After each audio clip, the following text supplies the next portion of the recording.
અમેરિકામાં રહેતા ભારતીયો અને ગુજરાતીઓ માટે આ સમાચાર માત્ર એક સામાન્ય ઇમિગ્રેશન અપડેટ નથી, કારણ કે હવે સવાલ માત્ર એટલો નથી કે તમે અમેરિકા છોડીને બહાર જઈ રહ્યા છો કે નહીં. સવાલ એ છે કે જો તમે અમેરિકાની અંદર જ એક રાજ્યમાંથી બીજા રાજ્યમાં ફ્લાઇટ લો તો શું તમારી ઇમિગ્રેશન સ્ટેટસ તમારી મુસાફરીની વચ્ચે મુશ્કેલી બની શકે છે. કલ્પના કરો, તમે પરિવાર સાથે એરપોર્ટ પહોંચ્યા છો, બેગ ચેક ઇન કરી લીધી છે, ફ્લાઇટ માટે તૈયાર છો અને અચાનક તમને કેટલાક સવાલો પૂછવામાં આવે છે, તમારા દસ્તાવેજો માંગવામાં આવે છે અને ત્યારે તમને સમજાય છે કે તમારા પાસપોર્ટ કરતા પણ એક નાનો દસ્તાવેજ અહીં વધારે મહત્વનો છે, I-94. જો તેની તારીખ તમે ચેક જ ન કરી હોય તો અહીંથી આખી પરિસ્થિતિ બદલાઈ શકે છે. અમેરિકામાં આઈસની વધતી સક્રિયતા અને ડોમેસ્ટિક એરપોર્ટ્સ પર ઇમિગ્રેશન એન્ફોર્સમેન્ટ અંગેની ચિંતાઓ વચ્ચે કેટલાક ઇમિગ્રેશન વકીલો પણ એવી વ્યક્તિઓને ખાસ સાવચેતી રાખવાની સલાહ આપી રહ્યા છે જેમનો સ્ટેટસ આઉટ ઓફ સ્ટેટસ છે, જેમનો ઓથોરાઇઝ્ડ સ્ટે પૂરો થઈ ગયો છે અથવા જેમની સામે રિમૂવલ ઓર્ડર જેવી કાર્યવાહી છે. પરંતુ સૌથી મહત્વની વાત હજુ આગળ છે.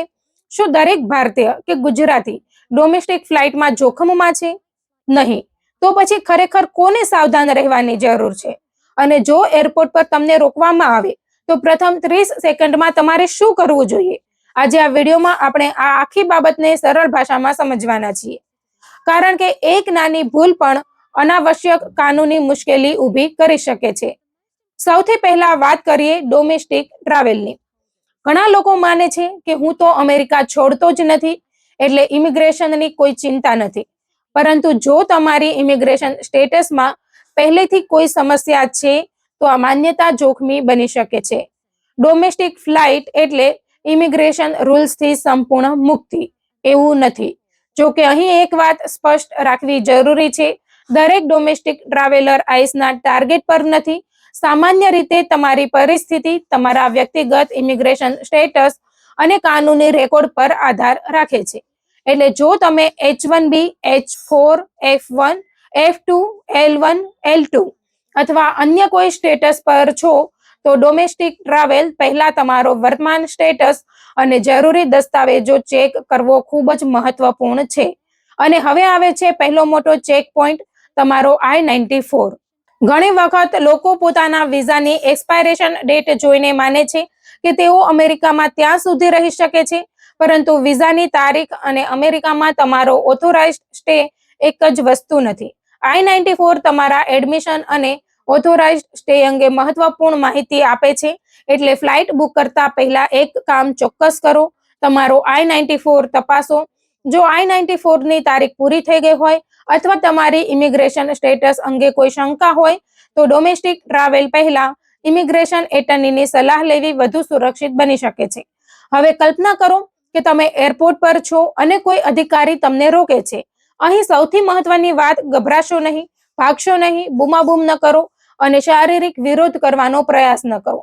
શાંતિથી રહો અને પરિસ્થિતિ સમજો. જો તમારી ઓળખ માટે દસ્તાવેજ માંગવામાં આવે તો યોગ્ય ઓળખપત્ર બતાવવાની પ્રક્રિયા અનુસરો. પરંતુ જો વાત ઇમિગ્રેશન સ્ટેટસ અથવા પૂછપરછ સુધી પહોંચે અને તમને લાગે કે જવાબ આપવો તમારી પરિસ્થિતિને અસર કરી શકે છે તો તમે શાંતિથી તમારા અધિકારોનો ઉપયોગ કરી શકો છો. તમે કહી શકો છો, I am exercising my right to remain silent. અને જો તમને કસ્ટડીમાં લેવામાં આવે અથવા કાનૂની મદદની જરૂર હોય તો કહી શકો છો, I want to speak to any attorney. પરંતુ અહીં એક ખૂબ જ મહત્વપૂર્ણ બાબત છે, અમેરિકાની સિવિલ ઇમિગ્રેશન કાર્યવાહી અને ક્રિમિનલ કેસીસના નિયમો એક સરખા નથી. દરેક વ્યક્તિને દરેક પરિસ્થિતિમાં સરકાર દ્વારા વકીલ આપવાની ગેરંટી નથી. એટલે જો તમારી ઇમિગ્રેશન સિચ્યુએશન પહેલેથી જ જટિલ હોય તો મુસાફરી પહેલા જ વકીલની સલાહ લેવી વધુ સમજદારી છે. હવે આવો તો ભૂલની વાત કરીએ જે કેટલાક લોકો ઉતાવળમાં કરી શકે છે. કોઈ અધિકારી તમને દસ્તાવેજ આપે અને તમે વાંચ્યા વગર સહી કરી દો. આવું ન કરો. જો તમને કોઈ ઇમિગ્રેશન ડોક્યુમેન્ટ્સ આપવામાં આવે અને તમે તેની કાનૂની અસર સમજતા ન હોવ તો શક્ય હોય ત્યાં સુધી પહેલા તમારા એટર્ની સાથે વાત કરો, કારણ કે એક સહી કરેલો દસ્તાવેજ પાછળથી ગંભીર કાનૂની પરિણામો લાવી શકે છે.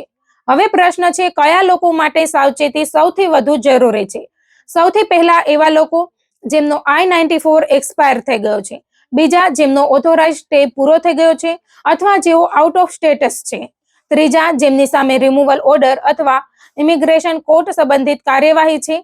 અને ચોથા, જેમની સામે કેટલાક પ્રકારના ક્રિમિનલ ચાર્જીસ અથવા કન્વિક્શન છે.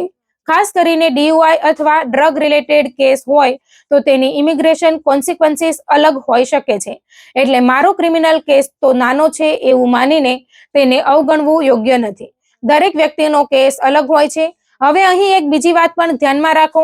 ટેક્સાસ, ફ્લોરિડા અથવા અલબામા જેવા રાજ્યો અંગે સોશિયલ મીડિયા પર ઘણી ચર્ચા થઈ શકે છે, પરંતુ તેનો અર્થ એવો નથી કે આ રાજ્યોમાં પ્રવેશતા જ દરેક ભારતીયની ધરપકડ થશે. આવી અતિશયોક્તિથી બચવું જરૂરી છે. વાસ્તવિક જોખમ વ્યક્તિના ઇમિગ્રેશન સ્ટેટસ, કાનૂની રેકોર્ડ અને ચોક્કસ પરિસ્થિતિ પર આધારિત હોય છે. હવે આવો એક પ્રેક્ટિકલ ચેકલિસ્ટ બનાવી લઈએ. ડોમેસ્ટિક ફ્લાઇટ પહેલા તમારા પાસે ઓરિજિનલ પાસપોર્ટ, I-94 ની માહિતી અથવા પ્રિન્ટ આઉટ અને તમારી સ્થિતિને લાગુ પડતી I-797 એપ્રુવલ નોટિસ જેવી જરૂરી દસ્તાવેજોની નકલ છે કે નહીં તે તપાસો. F1 સ્ટુડન્ટ્સ માટે લાગુ પડતા દસ્તાવેજો જેમ કે I-20 અને એમ્પ્લોયમેન્ટ ઓથોરાઇઝેશન ધરાવતા લોકો માટે EAD જેવા દસ્તાવેજો પણ પોતાની પરિસ્થિતિ પ્રમાણે મહત્વપૂર્ણ હોઈ શકે છે. તમારા જરૂરી દસ્તાવેજોની સુરક્ષિત ડિજિટલ કોપી રાખવી પણ ઉપયોગી બની શકે છે.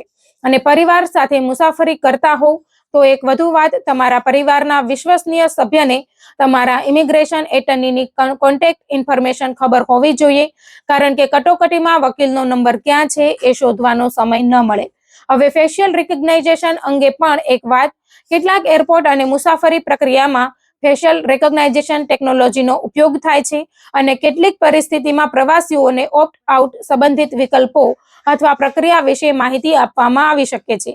જો તમને લાગુ પડતી પ્રક્રિયામાં ઓપ્ટ આઉટ કરવાનો વિકલ્પ ઉપલબ્ધ હોય અને તમે તેનો ઉપયોગ કરવા માંગતા હોવ તો તમે શાંતિથી મેન્યુઅલ ID વેરિફિકેશન અંગે પૂછપરછ કરી શકો છો.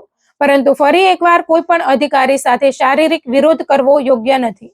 હવે સૌથી મોટો સવાલ, શું આ સમાચારને કારણે ભારતીયો અને ગુજરાતીઓએ ડોમેસ્ટિક ટ્રાવેલ બંધ કરી દેવી જોઈએ?